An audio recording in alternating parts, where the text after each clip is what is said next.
présente une petite vidéo qui va rassembler un petit peu tous les voyages, parce que je n'ai pas fait qu'un seul, les voyages donc en Italie. Alors évidemment, j'en parle dans une autre vidéo, le Vatican, mais il y en a eu tellement, mais j'ai été obligé de faire rapidement une petite vidéo qui commence par une citation de Jean Giono: si tu n'arrives pas à penser, marche. Si tu penses trop, marche. Et si tu penses mal, marche encore. Donc voilà, moi j'ai beaucoup marché puisque tous ces voyages, je les ai faits avec une compensation en bilan carbone maîtrisé. Donc je suis allé beaucoup en avion, beaucoup en voiture, mais j'ai fait beaucoup en marchant, en courant, en marchant, en courant, et j'ai fait des centaines et des milliers de kilomètres. Donc voilà, j'ai fait plusieurs pèlerinages, plusieurs voyages, plusieurs retraites. Donc dans cette merveilleuse Italie qui est très chrétienne, beaucoup plus chrétienne que la France, beaucoup. Donc le premier voyage, je l'ai fait à 5 ans.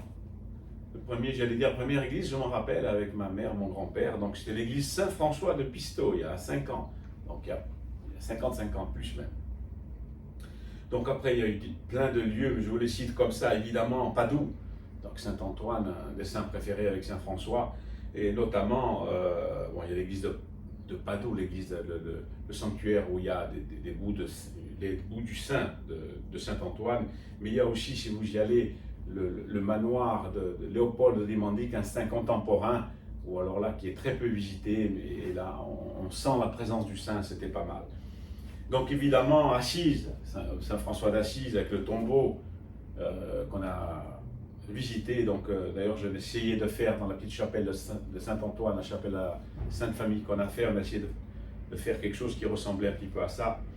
Alors dans le désordre, hein, le Piémont, Rome, bien sûr, la Sicile, l'Italie du Sud, alors là une ferveur, Palerme, c'est chaque rue c'est un musée, une église, on rentre dans une église, on sort dans l'autre, c'est waouh, c'est fantastique.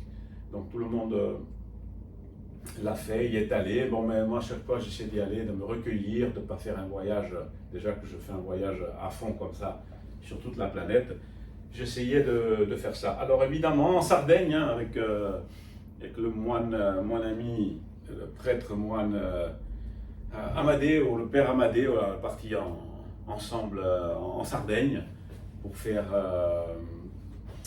des élévations donc, au grade de prêtre, puis de diacre, de capellan, de chapelain, de certains moines, puisque encore une fois, Saint-Antoine est piloté par la Sardaigne. Donc voilà, les églises sont ouvertes, les monastères sont ouverts, on peut y aller, on peut même dormir. Voilà, une vie entière ne suffirait pas. Donc voilà, je vous invite à y aller. C'est vraiment une ville. Bon, il y en a d'autres, hein, je vais vous parler aussi de l'Espagne, du Portugal, mais l'Italie, ce sont nos frères, ils sont en face de nous. Et voilà, actuellement, je vais continuer puisque le voyage s'accélère et je vais finir l'Europe. Et je me dirige vers Fatima, que je vous parle dans la prochaine vidéo.